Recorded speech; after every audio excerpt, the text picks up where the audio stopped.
Ricky Glaser here, welcome back to another video. Now guys, I know what you say, Ricky, how can I get more life out of my shoes? Shoes are pretty expensive and skateboarding destroys them. So right here, I got the answer for you. This is a big part of my youth. We're gonna be using shoe goo to get much more life out of our shoes. This isn't gonna look the prettiest, but you know what?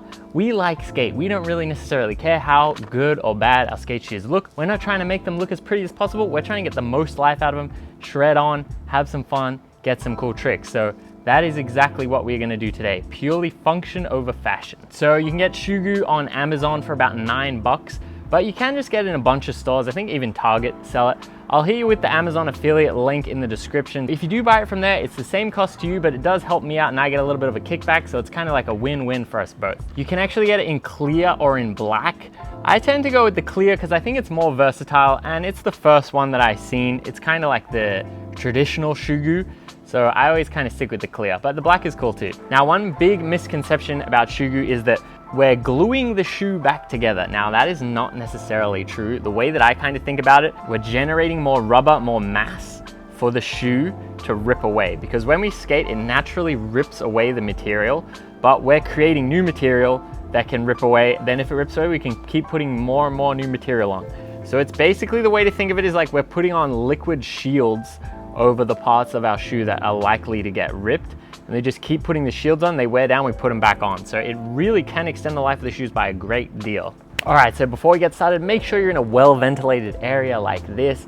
You don't wanna be doing this in your bedroom with the windows closed, leaving it in your bedroom. I highly recommend being outside, or at the very least, open as many windows as you possibly can. All right, so I think we're ready to get into it. So let's just open this up. Yeah, so here it is in all its glory. What you gotta do is open it, you gotta take the lid upside down and just boom, pop it. Then now we have activated the shoe goo. So you could use a piece of cardboard, like the wrapper like this, to try to help it stay with your fingers. But honestly, what I normally do is I just dedicate one finger to getting shoe goo on it, and then I would just use that one finger and apply it. You kind of just want to, it's like a paste. You just want to like, see, I've had a lot of wear out of this shoe, so I'm going to put quite a lot. You really just put it on there like that. We can just set this down for now. And then look, yeah, that's nice. Then you can just apply it on. Now you really want it to be smooth. You see, like, this is really a lot. Okay, so we're kind of recovering the absence of the shoe here. Yeah, honestly, I haven't done this in a few years. I miss this. This was fun. Shout out to Vans, thank you so much for sponsoring me and giving me free shoes. But gosh, I do have fond memories back in the day, shoe goo and shoes, getting really a lot of life out of them. So look, as you can see, it's already looking pretty good just from that. Like, you can kind of get the gist of, see, the shoe had worn so much away and now we've recreated all that mass. So you don't necessarily have to apply as much as I have done just now. You could start a little bit more chill. But now what is important is you want to make it real smooth. So you want to just keep it smooth, keep smoothing it out, and then just really get it in all the areas that you want to protect, regenerate and protect.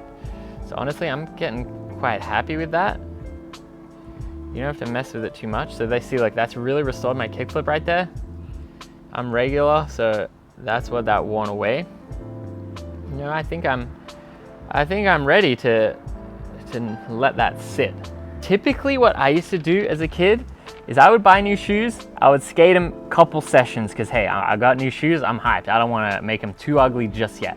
But I'd skate a few sessions, then I would say, all right, it's starting to wear, let's do preemptive shoe goo. So this one is a bit more recovery based, whereas say like this is my goofy shoe, it's not as worn. You could do it now as preemptive and just apply a light coat. You could do it like this, I'll give you an example. You could just apply a light coat right here. Doesn't have to be as much as before. It's just because we know there's gonna be so much extra friction here that now we've got this extra shield, and then the shoe is never gonna get worn away. So shoe goo is cool. When it goes on the canvas, it does look a little bit less pretty, but it will make the canvas much stronger. And like I said, guys, is you want to have it smooth, because if it has a bunch of spikes and dots, typically when you have those dots and rubbles, that's when you will feel it when you flick.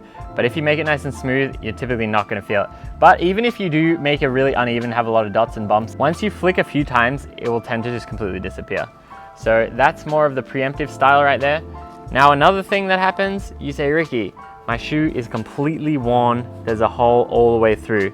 So right here, we got a little bit of a hole. You can see my finger pokes through there, so that is actually all the way through. Now, what you can do with that is we can rebuild it, right? You could try to just pour the shoe glue in here, and maybe that would work for a small hole like this, but it does kind of get a bit hectic because then the shoe glue starts going inside. You don't want it to be going inside. So what you can do, if that is the situation, is you get a piece of tape or something similar. Honestly, it could be anything, but I think tape is the best bet.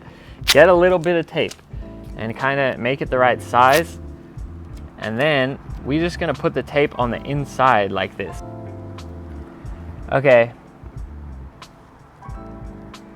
So now you can see that little white coming through there. That's actually the underside of the tape.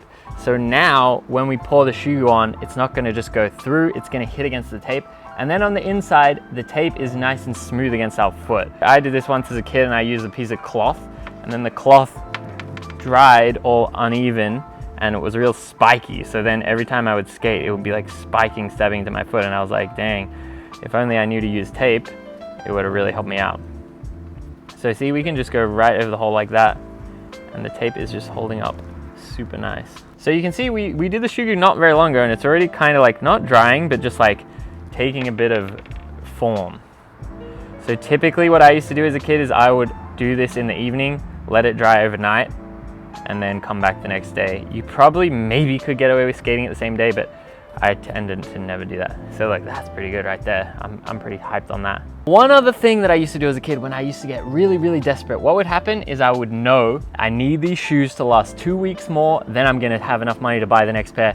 That's when my birthday is, that's when Christmas is. So what I would do is, because we can keep just regenerating this, I used to never think of the kickflip mark as the shoe is finished. The way that I used to think of the shoe is finished is when a hole comes in the sole, because when a hole's in the sole, we're in trouble. So you can see, like, this is my pushing foot, so this is why it wears down a lot right there. And what I used to do is sometimes even every session, I would just do a little bit of glue, or just like the excess glue, I would just do it a little bit over this part. So it just gives me a tiny bit more grip, tiny bit more life on there, and then I would let it dry. What would make this hard is you can't just put this face down. You gotta try to think of a clean way for this to dry now. I gotta like have it on the side like this. It does feel a little bit strange at first, but it really does give you a little bit more grip and a little bit more life in there.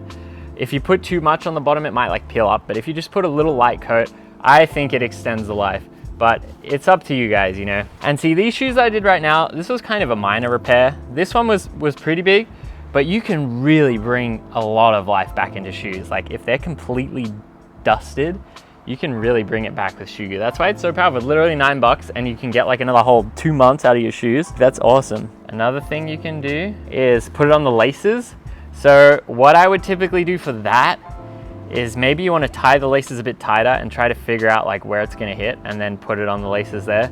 If you do it while they're loose, then they're gonna change position. But you know, you can just coat the laces a little bit. It gives them a bit more strength, and just see how you go with that. All right, so now before we're fully ready to finish, we gotta close up the shoe glue. There's all this shoe glue around the thread right now.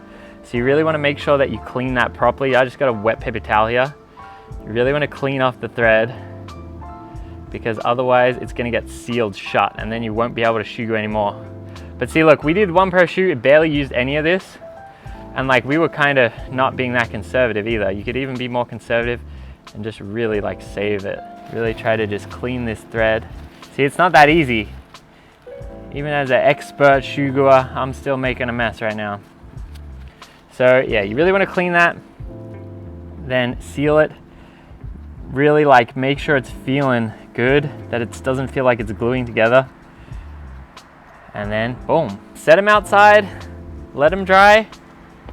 Come back, shred on. You know, your shoes will feel different. You'll feel more secure. You're not gonna rip your socks anymore. Everything's great. So shoe glue is the flagship product, but it is not the only product. You can pretty much just use any glue. Super glue tends to dry quicker, so people gravitate towards super glue.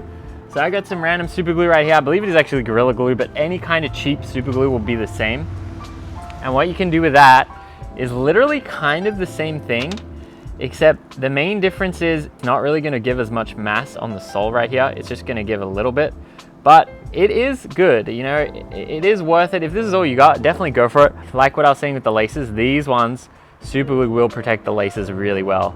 And as well, the super glue will dry much quicker. So you could literally super glue it, wait like 10 minutes, and then just skate. So sometimes it's good to just have some super glue lying around. So if you ever get stuck at the skate park, you can just super glue it. And then later on, when you got some time, come home and shoe glue it. It's not only about shoe glue, it's about fixing the shoes, getting the life out of the shoes. So you can actually use normal glue, normal super glue as well. All right, guys, that is really all there is to it. Once again, you can get this for about 10 bucks on Amazon and so many different places. You do hit the link in the description. It's an affiliate link that does help support me, and it's the same price for you. So it is a win-win. So do consider helping me out in that capacity. Also, guys, let me know, did you enjoy these kind of tutorials? Do you want some other tutorials, how to clean bearings, how to do other skate related things? I'll be happy to make them. Just let me know in the comments. So that's going to be it for this video, guys. Hit that I like skate button, ring that I like skate bell, and we will see you in the next one.